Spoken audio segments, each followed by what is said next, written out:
Sure. Maybe something like Need Your Love So Bad type progression? Whatever you want. Yeah, let's do it.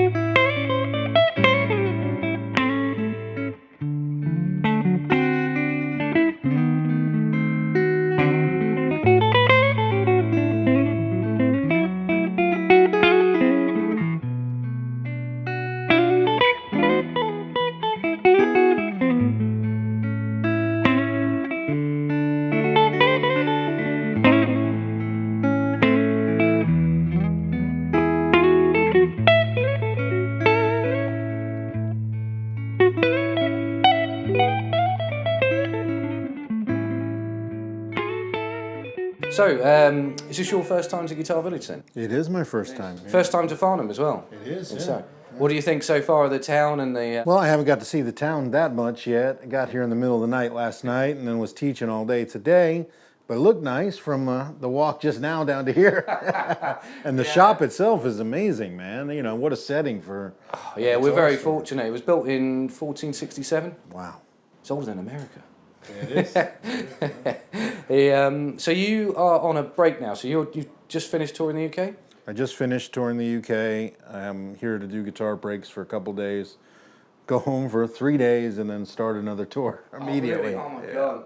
So are you touring with Bonamassa at the moment? I am, yes. So I was touring with him all of this past month of October. Yeah. Came straight here to do my tour.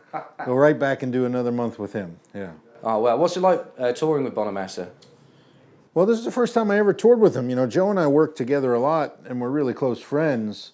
But I've never played like in his thing, you know, in his show and his band. So it's a new thing for me, and it was fun, man.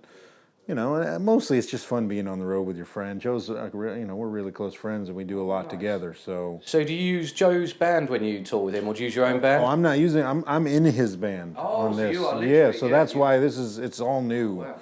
Like I'd never, you know, gone on the road with him like this before. We kind of have a production team together. We produce a lot of records together, and but yeah, I've never like been in his band before or anything like that. So obviously you played with Joe, Eric Johnson, some other big guys. If there was anyone, you know, alive or dead, who would it be you'd want to play with? Geez, alive or dead. I mean, I would really like to have played with. I mean, it's cliche, but I would have liked to have played with B.B. King and Albert King. I mean, they're my biggest heroes, you know. Danny Gatton, too, was another massive hero. That's one that Joe holds over my head all the time. He got to hang with him quite a bit.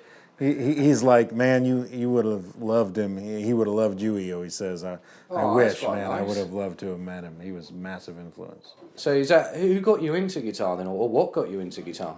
My parents bought me a guitar when I was 3 years old. Oh, so a long time you've been playing. A long time, and I started playing really when I was 6, taking some lessons and really starting to figure it out. And so, I mean, yeah, I'm 42 now, so 36 years I've been playing guitar. That's a long time. But nobody plays. It was just a kind of a random thing. So when you're younger, you know, you're 3, you're kind of just picking it up bits and pieces at that point. And then when would you say you got more serious about guitar? What sort of age? Oh, 6. 6. Oh wow! So then you were like every day. Then you were playing, right? Every day. When I was 6, I asked my parents for lessons because I had been carrying the guitar around the house and just, you know, beating it up and messing with it. And then, yeah, at 6, I started taking lessons every week, and I got really serious really fast. I just fell in love with it. Oh, that's brilliant. When you're on tour in the UK, what gear are you using? What backline do you use for that? This tour, I used backline from the guy who booked the tour, the promoter, my friend Dudley Ross.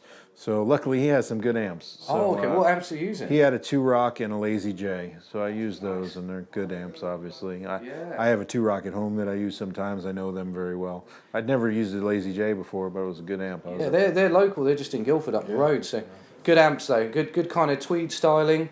Things like that, and you obviously released quite a few albums, so you write a lot and you produce as well. Yeah. What do you do when every guitar player goes to this point when they kind of plateau or they get in a bit of a rut with their playing? What's your way of getting out of that?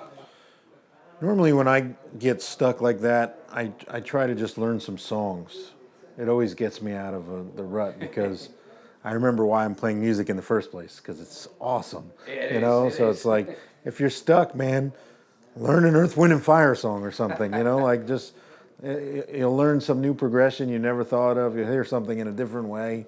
It'll light the fire again. You know, next thing you know, you're not thinking about it. So do you go over old stuff that you may have learned years ago that maybe you didn't learn as accurately or Oh as yeah, in I depth do maybe that as you'd want to? sometimes. Yeah, I'll go back and relearn it like for real, as opposed to just the way the kid learns it by ear. You think you got it, Oh, you know? Yeah. I've definitely done that a few times. So if you weren't playing guitar, you weren't in the music business, what would you do? Man, I don't know. The only two things I ever wanted to be was second baseman for the Yankees or a guitar player. And I was way better at guitar than baseball. So I don't know what I would be doing, man. It's been my whole life, you know. This is a tough question to answer. And obviously with changing times, COVID's just happened, it's still happening. Would you have any advice for young musicians who are just kind of trying to break into the scene themselves? Well, I mean, my advice is always play as many gigs as possible, but that's difficult because of COVID. There haven't been any gigs, up until now. It's starting to come back a little bit, but that's still pretty much the best advice I can give you is take every gig, whether it's, for $50 backing up singer-songwriter friend from school, or, reading real book charts, playing jazz, even if you don't know how to do it, or playing a blues jam where you got a solo all night long, or classic rock or whatever. All those gigs, when you're young, are what turn you into a professional. Every little bit of that, seasoning and constructive criticism that your peers give you. Listen, when you play with older guys and they've been doing it a long time. They may say just a couple words to you. It could mean a lot, and so every gig is a chance for learning, especially when you're young. You should never turn down any gig. Any gig, every night of the week if possible. If possible, that's what I did. And you're still playing a lot now, aren't you? You're still, Yeah. how many nights a week do you normally do when you're on tour? Oh, well, we just did, 9 in a row with no breaks. Oh, God.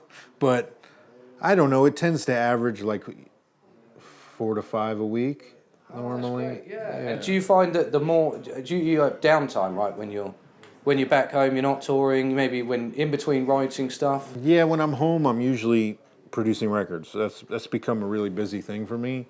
Either on my own or Joe and I together producing records a lot lately. So my schedule oftentimes revolves around that. I'll have gigs, and then when I get home, I've scheduled either a session in my studio, or for something I have to produce, or somewhere else, for another artist or something. Yeah. Nice. What's the first thing you do when you get back from tour? Well, it depends where I'm coming back from. Like coming back from here, probably go eat Mexican food. I live in California, so I'll probably go eat some real Mexican food. But I mean, I guess, more than that, say hello to my wife and my son. That does help, yeah. Well, thanks for answering the question. It's been a real pleasure to meet you as well. Yeah, man, happy to be here. Thanks for showing me the store. Hey, absolutely no problem at all. Yeah. I'm glad you liked it, and that's a great looking L5 as well. This is a great looking L5. A sharp cutaway blonde L5. I don't think it gets any better looking than that. Absolutely.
Nice. Yeah, thanks for that. That's Sure. brilliant. Sorry about changing the chords off.